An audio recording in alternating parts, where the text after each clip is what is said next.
ए मित्रा जरा जरा जरा साईडला ओके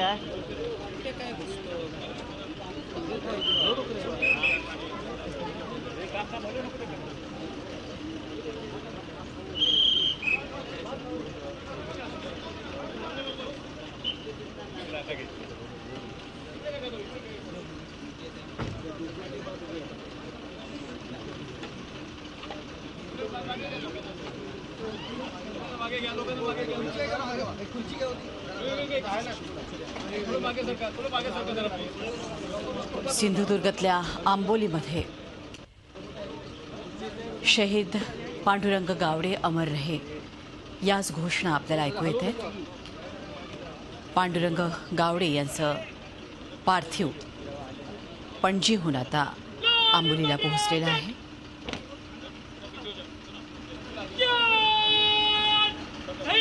अर्थात आंबोली हे गाव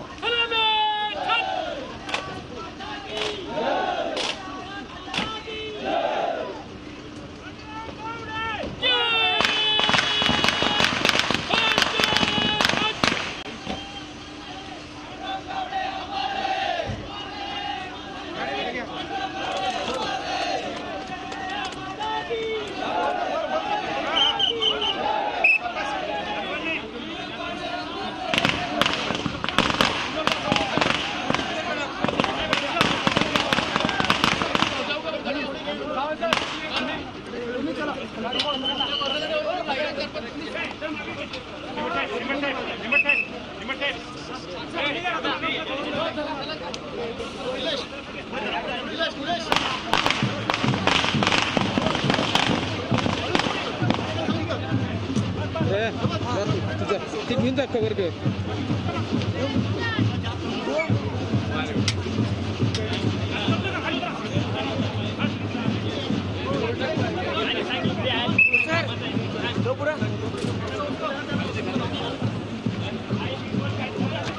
मला धरू नको मला धरू नको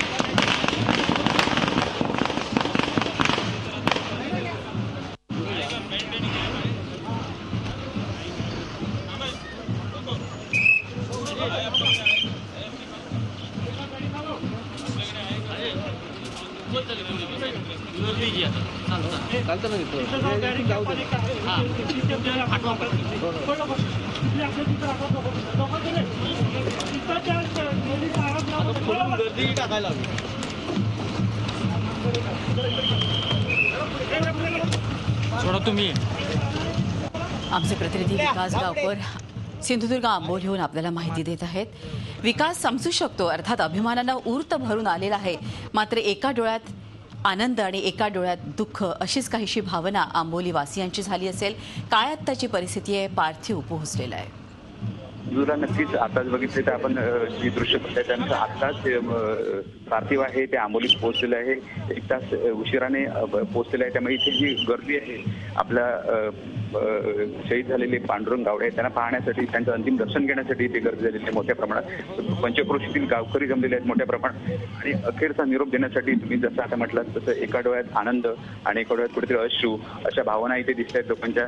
कारण इथे जर बघितलं तर हा आंबोली चौकुळगे ही जी पंचक्रोशी आहे इथे मोठ्या प्रमाणात सैन्य दलातले लोक आहेत आणि त्यांना कुठेतरी आपला जरी इथे एक सहकारी आहे तो गेला असला तरी कुठेतरी दुःख होत असले तरी अभिमान वाटतोय, कारण देशसेवा करताना त्यांचा मृत्यू झालाय। त्यामुळे दोन्ही प्रकारच्या भावना इथे व्यक्त होताना दिसत आहेत आणि गावकरी आहेत ते शोकाकुल आहेत, कुठेतरी अभिमानही आहे, अशा प्रकारच्या भावना इथे दिसत आहेत।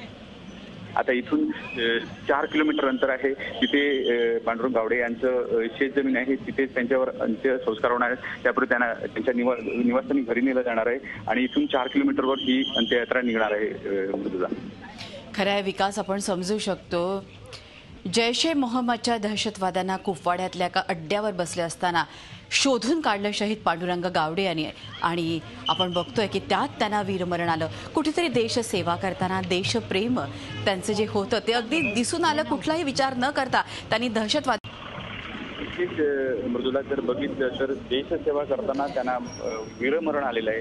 त्यामुळे जर बघितलं तर त्यांच्या घरामध्ये ज्यावेळी आम्ही घरी निवासस्थानी गेलो त्यावेळी सुद्धा कुठेतरी असं वाटत होतं की त्यांचे भाऊ होते, त्यांचे वडील होते, ते सुद्धा अभिमानाने बोलत होते की माझा मुलगा, माझा भाऊ हा देशसेवा करताना गेलाय. त्यामुळे आम्हाला दुःख होत असलं तर कुठेतरी अभिमानही होतो. अशा प्रकारच्या भावना एकूणच बघायला मिळत होते आणि याच भावना आज संपूर्ण गावातही बघायला मिळत आहे. गावामध्ये मोठ्या प्रमाणात गावकरी जमल्याचं चित्र आपल्याला दिसतंय. खरे मोठ्या प्रमाणात आंबोलीत शहीद पांडुरंग गावडे यांना अखेरचा निरोप देण्यासाठी आंबोलीकर इथे उपस्थित आहेत.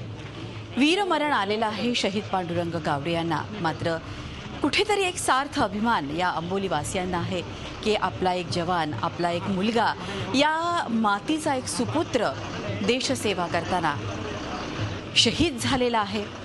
पण खरोखरच अवघ्या वयाच्या 32व्या वर्षी ते शहीद झाले आहेत. त्यांच्या पाठीमागे त्यांची पत्नी, 2 मुलं, एक मुलगा तर अगदी 5 महिन्याचा असा मुलगा आहे.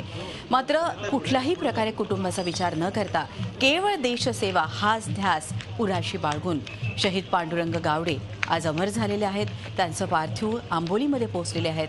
मोठ्या संख्येनं आंबोलीकर त्यांना अखेरचा निरोप देण्यासाठी, त्यांना एकदा अखेरचं बघण्यासाठी तिथे जमतात.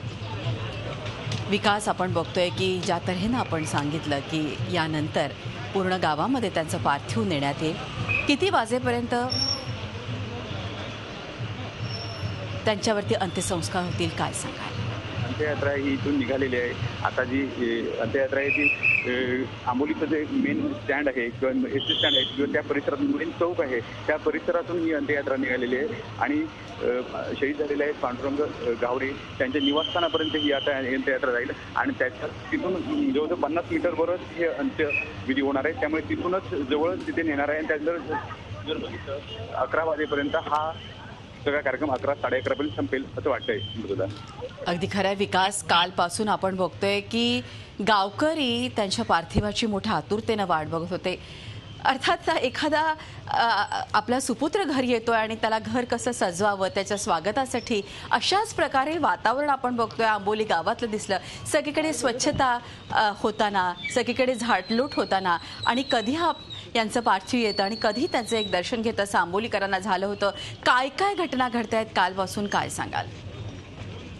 जर कालपासून जर बघितलं तर काल मोठ्या प्रमाणात इथले जे गावकरी आहेत ते स्वतःहून ह्या एकूणच सगळ्या साफसफाई करणं म्हणा किंवा तिथे ज्या ठिकाणी ही अंत्ययात्रा होणार तिथे मोठ्या प्रमाणात स्वतःहून सगळे गावकरी सहभागी झालेले होते आणि गावडे आहेत ते एप्रिलमध्ये तिथे येऊन गेलेले होते. त्यामुळे पुन्हा एकदा ते आपल्या घरीच येत आहेत, देशसेवा करून घरीच येत आहेत. अशा प्रकारची जी भावना आहे ती इथे कुठेतरी इथल्या गावकऱ्यांच्या चेहऱ्यावर दिसते आणि त्यामुळे आपला मुलगा आहे, आपला भाऊ आहे, तो वीरमरण त्याला मिळालेलं असतं तरी तो कुठेतरी एक चांगला संदेश घेऊन आलाय, देशसेवा बजावून आलाय, अशा प्रकारची एकूणच भावना दिसते. त्यामुळे जर म्हटलं आपण इथे एक शोकाकुल वातावरण असलं तरी इथे मोठ्या प्रमाणात एक चित्र दिसतंय की इथल्या प्रत्येकाच्या चेहऱ्यावर कुठेतरी अभिमान दिसतोय आणि ते इथे आपल्याला उल्लेख करावाच लागेल. अगदी खरं आहे विकास. काल जेव्हा त्यांच्या भावाची प्रतिक्रिया आपण ऐकली, घरी काही म्हणजे ही ज्या तऱ्हेनं रविवारी त्यांना वीरमरण आलं, परंतु त्याआधी 2-3 दिवस ते जखमी होते. मात्र त्या एकूणच जेव्हा ही घटना घडत होती, जेव्हा त्यावेळेस त्यांनी घरी फोन केला होता आणि तेव्हाही सांगितलं की अशा प्रकारची चकमक सुरू आहे, पण मी व्यवस्थित आहे, तुम्ही व्यवस्थित राहा, अशा प्रकारचा संदेश त्यांनी घरच्यांना दिला होता. काय आज घरच्यांची भावना आहे, किती ऊर भरून आलाय? नक्कीच सकाळी ज्या दिवशी ही घटना घडली त्या दिवशी सकाळीच त्यांचा फोन घरी आला होता आणि त्यांच्या चेहऱ्यावर एक कायमच अशी भावना असायची की आपली मुलं आहेत त्यांनी सुद्धा देशसेवेसाठी जावं. आज जेव्हा मी त्यांचे भाऊ आहेत त्यांच्याशी बोलत होतो त्यावेळी त्यांनी अशी भावना व्यक्त केली की हे जे घडलंय तरी पण त्यांचा मुलगा आहे, त्यांची जी इच्छा होती अखेरची की माझ्या मुलांनी सुद्धा देशसेवेसाठी आर्मीमध्ये जावे, ही इच्छा पूर्ण करण्यासाठी आम्ही प्रयत्न करणार आहोत. आज त्यांचा मुलगा 4 वर्षाचा आहे पण त्याला सुद्धा आर्मीत पाठवण्यासाठी प्रयत्न करणार आहोत. ही त्यांची भावना होती की कुठेतरी देशप्रेम जे काही आंबोली गाव म्हणतोय आपण किंवा हा परिसर दाखवतोय त्याच्यातून हे दिसून येते. आणि ते एकूणच जर बघितलं तर इथल्या ज्या प्रतिक्रिया बघितल्या तर वातावरण शोकाकुल असतं तरी कुठेतरी पूर्ण गावाला वाटतंय की आमचा इथला युवक आहे तो कुठेतरी एक देशप्रेमाची ज्योत जागून आलाय, त्यामुळे आमचा अभिमान आणखी ऊर भरून आलाय असं त्यांना कुठेतरी वाटतंय. खरं आहे, म्हणजे आपण जसं म्हणतो की ज्योत से ज्योत लगाते चलो, पण आणि इथे तर आपण बघतो की एक से एक जवान या आंबोली गावातून निघतायत आणि देशसेवेसाठी आपलं पूर्ण जीवन त्याला वाहून नेत आहेत. काय सांगशील या आंबोलीची माती काय सांगते आज? नक्कीच मगाशी जर इथं चित्र बघितलं तर इथे जवळजवळ 100 ते 150 लोक इथे जे होते त्यातले सगळे निवृत्त आर्मीतले लोक होते. त्याच्यातून आपल्याला मृदुला असं सांगता येईल की या संपूर्ण गावाने हा जो देशसेवेचा आहे वसा जपलाय आणि तेच चित्र इथे कुठेतरी आपल्याला दिसत होतं. आणि हे संपूर्ण भारताला आपल्याला अभिमानाने सांगावं लागेल की कशा प्रकारे एखादा गाव आहे, छोटासा गाव आहे, तो भारताच्या नकाशावर आज छोटा असला तरी संपूर्ण त्या गावाने एक आदर्श ठेवलाय आपल्या भारतासमोर. तो आपल्याला निश्चित इथे अधोरेखित करावा लागेल. मुलीला अगदी खरा विकास. खरं तर आंबोली हे गाव आणि यातून हे शूरवीर बाहेर पडत आहेत. पण आज आपल्या देशामध्ये आज अनेक राज्यांमधल्या छोट्या छोट्या गावं आपण बघतोय की जे सेवेसाठी सैन्यात भरती झालेले आहेत आणि देशसेवा करतायत. खरोखरच या सगळ्यांना आजच्या या दिवशी सलाम करण्याची इच्छा आहे की देशासाठी त्यांनी अर्थातच प्राणाचाही विचार न करता देशसेवा ते अविरत करतायत. कुठेही कुटुंबाचाही विचार करत नाहीयेत. मात्र कुटुंबाचं चांगलं व्हावं याही त्यांचा प्रयत्न आहे. आपण बघतोय की पांडुरंग गावडे यांना एक 4 वर्षांचा मुलगा आहे. एक छोटंसं त्यांचं 5 महिन्याचं तान्हुलं देखील आपण बघितलं होतं. त्याच्या चेहऱ्यावरचे निरागस भाव खूप काही सांगून गेले आणि त्यांच्या पत्नीचं आज दुःख अनावर झालेलं असेल. काय एकूणच घरच्यांचं कुटुंबाची आज भावना आहे? घरच्या कुटुंबाच्या जर भावना बघितल्या तर मगाशी मी म्हटलं त्याचप्रमाणे पुन्हा एकदा नमूद करतो की शहीद गावडे झालेले आहेत, त्यांच्या पत्नी आहेत, त्यांचे वडील सुद्धा आर्मीत होते, त्यांचा भाऊ सुद्धा आर्मीत होता, त्यांचे दोन्ही भाऊ सुद्धा आर्मीत होते. म्हणून जर बघितलं संपूर्ण कुटुंब हे देशसेवेसाठी जोडलेलं होतं. त्यामुळे कुठेही त्यांना वाटत नाही की हे वीरमरण आलं त्यामुळे आपण कुठेतरी आपल्या मुलांचं काहीतरी वाईट घडलं असं त्यांना वाटत नाही. कुठेतरी अभिमान वाटतोय आणि हेच महत्वाचं आहे की आपण सगळ्या जे तरुण आहेत त्यांना सुद्धा संदेश देऊ शकतो की देशसेवेसाठी एखादं कुटुंब, एखादं गाव कसं वाहून घेतलं जाऊ शकतं ह्याचा आदर्श आपण यातून दाखवू शकतो. हे चित्र आज दाखवावंच लागेल मृदुला आपल्याला इथे. अगदी खरं आहे विकास. हा एक मोठा आदर्श आहे. आज आपण बघतोय की देशप्रेम ही अतिशय काळाची गरज आहे. प्रत्येक व्यक्तीचं जे देशप्रेम आहे ते दिवसेंदिवस वृद्धिंगत होणं आज खरं तर गरज आहे, जेव्हा आपण विकासाच्या मार्गाने पुढे वाटचाल करतो आहे. आणि खरोखरच ही छोटी छोटी गावं देखील त्यासाठी इतकी आदर्शवत आहेत की छोट्या छोट्या गावांमध्ये देखील असे वीर जवान तयार होत आहेत की देशसेवेसाठी त्यांनी अक्षरशः आपलं जीवन वाहून घेतलं आहे. झी 24 तास रहा एक पाऊल पुढे.